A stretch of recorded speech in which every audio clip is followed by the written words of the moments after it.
big success. Thank you so much.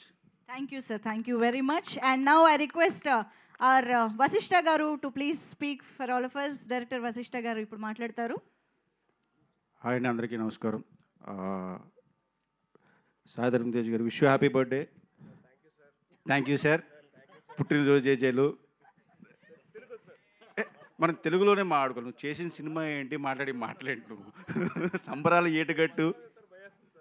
Balayya గారికి పుట్టినరోజు జేజేలు. సరిపోయిందా? Okay, thank you. Niranjan Reddy గారికి సార్ కంగ్రాట్స్. మీరు హనుమాన్ కన్నా పెద్ద హిట్ అవ్వాలి ఈ సినిమా. అండ్ మిగతా టీం అందరికీ congratulations and thank you. And అలాగే ఈ సంవత్సరం ఓజీతో స్టార్ట్ అయింది మెగా బ్లాస్ట్. అది అలాగే కంటిన్యూ అయ్యి నిన్న చిరంజీవి గారు బ్లాస్ట్ ఇచ్చారు, ఈరోజు సుప్రీం హీరో బ్లాస్ట్ ఇచ్చాడు. ఇది అలాగే కంటిన్యూ అవ్వాలి అండ్ థ్యాంక్ యూ అండి. ఆ లిస్టులో మీది కూడా అతి త్వరలో జాయిన్ అవ్వాలి. అలా చెప్తే మనం అప్డేట్ అడుగుతారని చెప్పలేదు. అందుకే అర్థమైంది. Thank you so much Vasishta గారు. వెయిట్ చేస్తూ ఉంటాం విశ్వంభర కోసం. And now I request Devakatta sir to please speak.